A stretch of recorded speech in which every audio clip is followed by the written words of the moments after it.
तिथि एना पाछळ आवा परिवारने उमळको अंतરની લાગણી છે। આ ખાલી કરવટું નહીં, ખાલી એક એમનું હૃદય ભીંજાઈ જાય કે ખરેખર મફતરામ મહારાજ એ કેવું ચરિત્ર હતું। નહીંતર હમણાં એક સોસાયટીમાં મારે જવાનું થયું કે છોકરા સેવા કરવાથી કંટાળેલા અને નિર્વાણ પામ્યા। કોઈ પાડોશીએ કીધું ભજન ભજન રાખજો 6-7 દાડે 12 દાડે, તો કે તમારે રાખવું હોય તો રાખો, અમારે કોઈ બેહે એવું નહીં। અમને વાયા વાયા એક મંડળ બોલાવ્યું કોકને ને અમને આમંત્રણ મંડળને કીધું છે, મને કે મહારાજ કોઈ સર નહીં, તમે આવો। મેં કીધું હોભરનાર તો સર ને કે ના ના તમે આવો ખરા, પછી જોઈએ। હકીકત કહું છું, આ કોઈ ઇતિહાસ નથી, હાલ વર્તમાનમાં આવી દશા છે। ઘરવાળા અમે ગયા તો બધા આ બધી વ્યવસ્થા કરી હતી, પછી 7-8-9 દાડાથી બેસી બેસીને અકળાળા હશે। રોજ ટેવ ના હોય, કળિયુગનો માણસ ખાઈ પીને ઊંઘવાથી ધરાતો નથી, ખાવામાં નથી ધરાતો, ઊંઘવામાં ધરાતો। આ સમયનો પ્રભાવ છે। તો મને બોલાવીને કીધું કે મહારાજ આ વગાડવાવાળાનું સાઉન્ડનું જે થાય હિસાબ કરી લો અને પતી જાય ગાવાનું, તમે જતા રહેજો, અમને કોઈ ઉઠાડતા। મેં કીધું એના બાપાના માટે નહીં બેહવું તો આપણે તડકું લેવા, તમારે હિસાબ કરીને ગાવું હોય તો લઈને જવા દો। પણ આ સમય આવી ગયો છે, હવે બહુ સમય, હજુ પણ સમય તમે જુઓ કે લોકોને હૃદયમાં માતા પિતા પ્રત્યે પ્રેમ નથી। આ તો હજુ મારો સંત સમાજ જાગે છે કે સાહેબ પિતાની ઓળખ કરાવે છે, માતાને માતૃદેવો ભવ, માતાના સંસ્કારો રહેણી કેણી। મફતરામ મહારાજ એટલે એક જીવતું જાગતું અમારું એક એવું રણકતું, પગ વાળીને બેસે નહીં, એટલું બધું ચાલ ચાલ કરે। એમના બધા કામ થઈ ગયા હતા। દીકરાને જે કંઈ પણ દિશા પકડાવી હતી એમને તનમન ધનથી સેવા કરી। 80 લાખ રૂપિયાનું કરોડનું સાહસ કરવું પડે તો કરવું પડે, પણ એક પિતા એટલો બધો મક્કમ કે મારે દીકરાને સારામાં સારું ભવિષ્ય આપવું છે। મેં કીધું મહારાજ તમે એકલા હાથે મજૂરી વરાણે।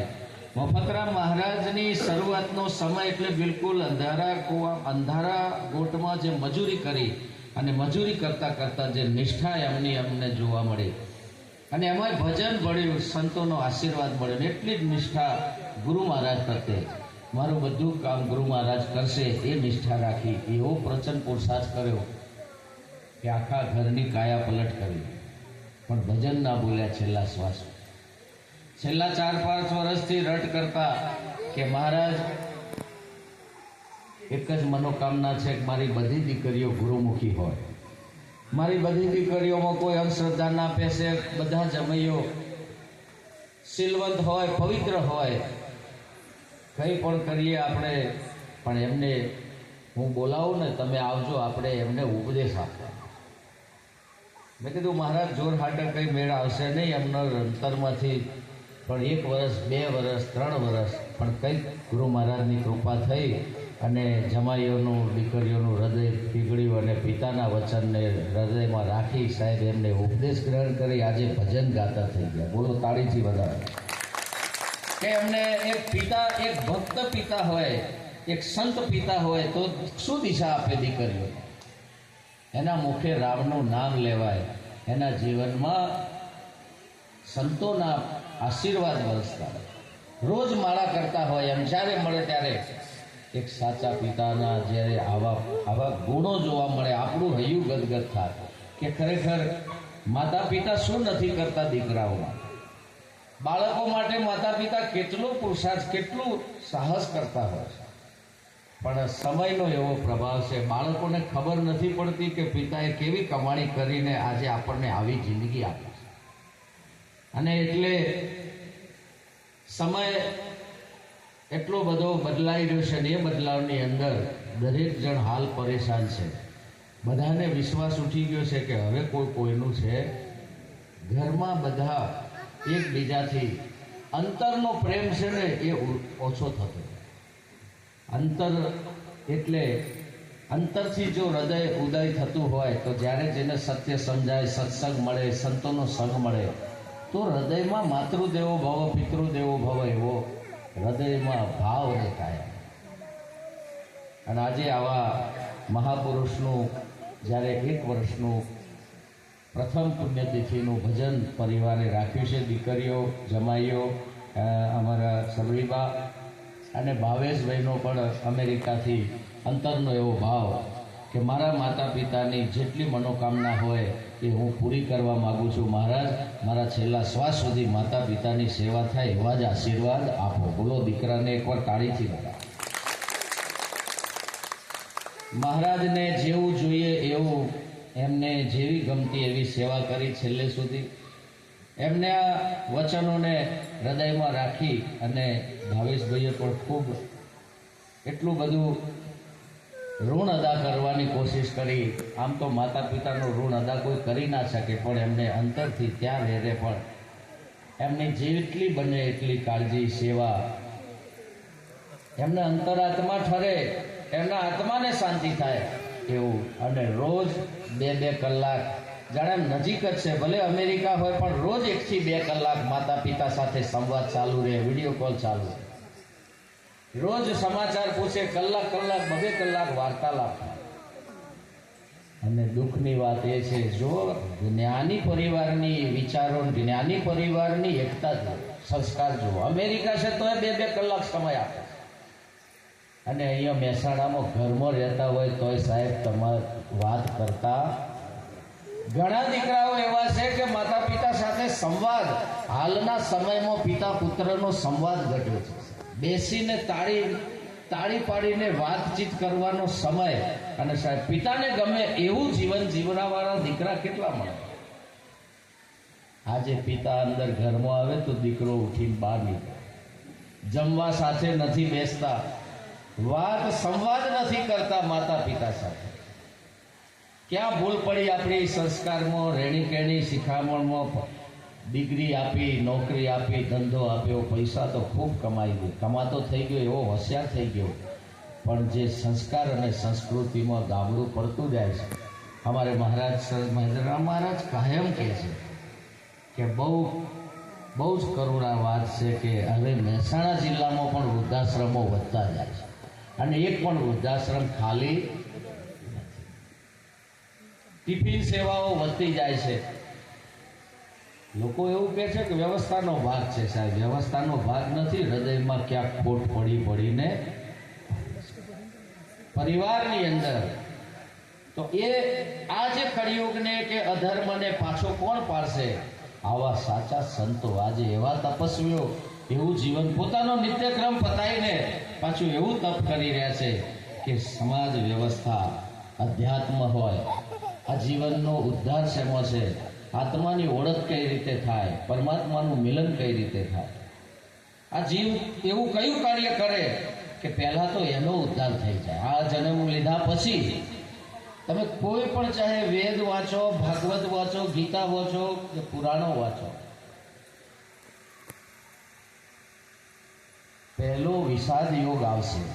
કોઈ પણ જિજ્ઞાસુ, મુમુક્ષુ જ્યારે સંકલ્પ કરી અને પહેલો જ અધ્યાય એ આવશે કે મારા માટે કયું કલ્યાણકારક છે એ મને કહો. આજે મારો ભ્રમ તૂટ્યો છે, આજે મારી આંખ ખુલી છે, મારા માટે કલ્યાણકારી શું છે એવું ગુરુજી માર્ગ બતાવો.